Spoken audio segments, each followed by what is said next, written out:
and welcome to B Movie Euphoria's review of Raven, Raven 2 Mirror Dance, or Mirror Mirror 2 Raven Dance, whichever. It doesn't really matter. All that really matters is that there's a cat named Piewacket, and there's a boy named Christian, and there's a mirror. And it's all very special. I've never seen Mirror Mirror 1, but I imagine it's probably pretty spooky. It's about a haunted mirror. Usually that'd be pretty spooky. Um, like that movie Mirrors with Kiefer Sutherland that wasn't scary. Or any number of other movies about mirrors that aren't very scary. Really, the scariest thing about a mirror is that you're looking in the mirror and then all of a sudden you see someone behind you and you look back, they're not there. That's it. You can't really do much. Candyman. Okay, that was pretty freaky. Anyway, this one is about obviously a haunted mirror, and look, there's a very big raven on the cover, but you never see a raven that big. You do see a raven. It comes out of the mirror and it attacks and kills a pedophile. And it's actually controlled by a woman doing interpretive dance, which is really nice. There are a lot of dance montages in this. I'm guessing that's why they called it Raven Dance. So the movie starts off with this girl, I guess, staying in a Christian orphanage with her brother after their parents died. And I'm not really sure if they're living there or they're just hanging out there, but either way. A rock band shows up and they want to play there, I guess. Perform, practice, I don't know. I don't see any recording equipment. All I see is a bunch of amps. And there is no audience except for the girl and the boy. And they start messing around. They find this mirror, which we come to find out is evil.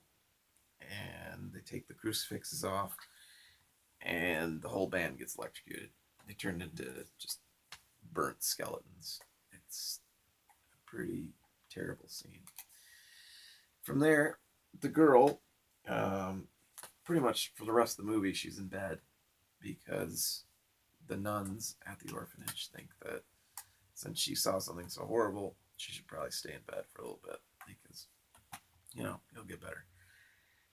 And that's when her evil stepsister shows up. Right? Her evil stepsister is played by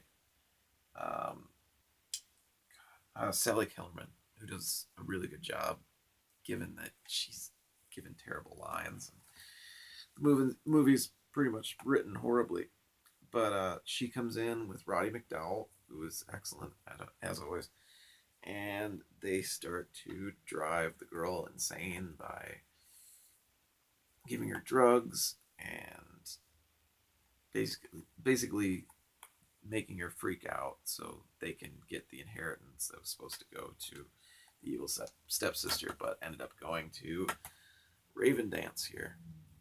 So they start doing that, and the nuns are just really stupid because they just allow Roddy McDowall and this girl to basically drug her and make her feel like she's going insane, which she never really does. She never really acts insane, but she does do some pretty insane dances that look like a cross between ballet and the Fly Girls from In Living Color.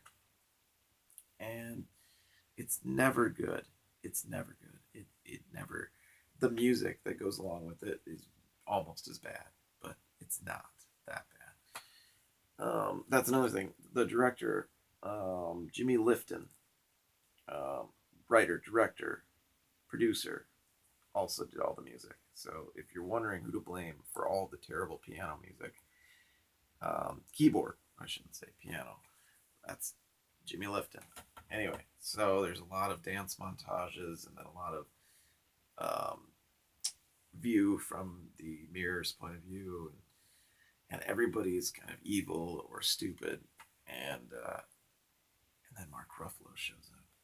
He plays Christian, who may or may not have come from the mirror, but he is a musician and he does want to show you his demo tape, which is basically more Jimmy Lifton music. Jimmy Lifton was very proud of his musical compositions, which were absolutely horrible. But go along with the movie because it's pretty horrible. But so the girl and Mark Ruffalo start falling in love, I guess, and then they start making out, and then all of a sudden you see this giant plastic, supposed to be scary looking monster, like start caressing her body, and she's like caressing the giant nether beast. And don't worry, you'll see him later in the movie. And then things come to a head where Roddy McDowell is finally just like, let's freak her out. Let's give her a bunch of drugs. And then we're going to have this pedophile guy throw some spiders in her bed. She'll go nuts. There we go. So they do. And of course, the nuns come running. They're like, we can't deal with this anymore. You're going to have to leave. What the fuck was she doing there to begin with? Why was she there? There's no explanation at all in this movie. What she's doing at this Catholic orphanage, how she's gonna get this fortune that she supposedly has. Is she just going to inherit it once she leaves the orphanage? I don't know. But basically, they tell her, "You gotta leave. You gotta leave. You're causing too much ruckus in this orphanage that has no kids, just a bunch of nuns and a bunch of furniture hanging from the wall and boots and weird art pieces that don't belong in an orphanage. It doesn't make any sense, but it does make a nice little spot for her to dance around and do a lot of this. There's a lot of and that stuff, so that's great. And then the raven comes out and it like watches her dance and then attacks. And eventually everything comes to a head because she's being told to leave, and then one of the stained glass windows comes down, all like young Sherlock Holmes style, which in that movie it worked great. In this movie, not so much. Chops off one of the nuns' heads, and then there's this big showdown between Mark Ruffalo and the giant nether beast from the mirror, and it's hilarious because there's a lot of flashing lights and everything, but you can tell it's just Mark Ruffalo just kind of vaguely wrestling this giant plastic monster that's and he's like stabbing it. I think it kind of looked like he's doing something else, but all in all, it was very entertaining. Just the lines in it and just stuff, how things didn't make sense was kind of entertaining because you're always kind of wondering what the hell is going on. Why is she at this orphanage? Why are the nuns allowing the evil sister and this doctor that come out of nowhere? Why are they allowing her to like give her drugs and like make her stay in bed? Like she falls over once and they're like, oh, you broke your foot, now you have to stay in bed even longer. Oh my god, it didn't make any sense. But every time you start getting bored, there'd be another dance montage, or it would introduce a new character, or the boy would start yelling at the mirror saying, I don't like you anymore. And even though, you know what, the mirror taught you how to play a violin, so maybe chill out on saying something like that to it.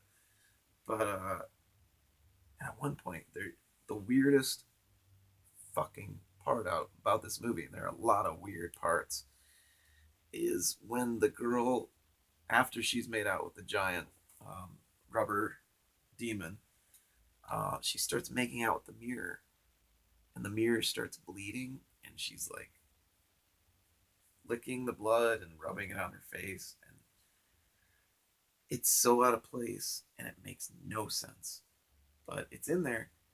Everything that's like the whole movie, it's in there. Take it. She's dancing and she's doing her another routine. Take that. Uh, there's Mark Ruffalo again. Is he a spirit? I don't know. Did he come from the mirror? I don't know. Is he evil? That's kind of insinuated too, but he's the only likable character in the whole movie, so you're hoping to God that he's not evil because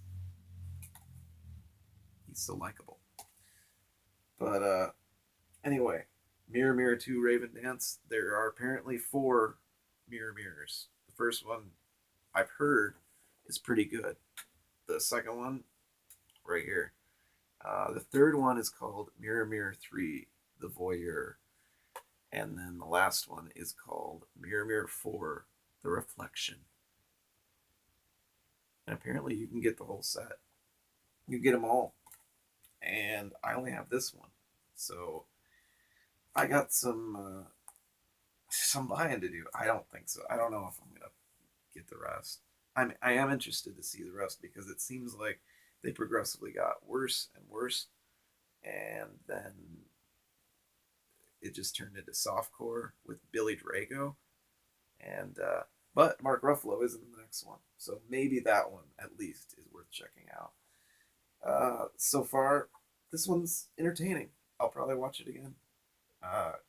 It's definitely terrible for a lot of reasons. This obvious man playing a nurse, that's just one of them. And the weird Red Hot Chili Peppers slash punk slash heavy metal band that plays in the beginning, they're really funny. And I wish they had been in the whole film, but you can't have everything you want.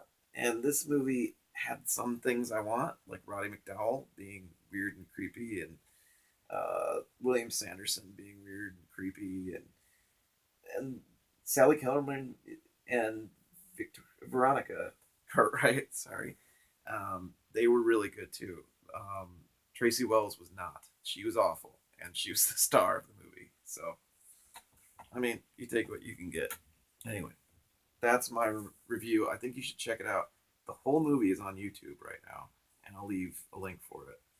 And I think you'll enjoy it. That's just me, though. Thank you.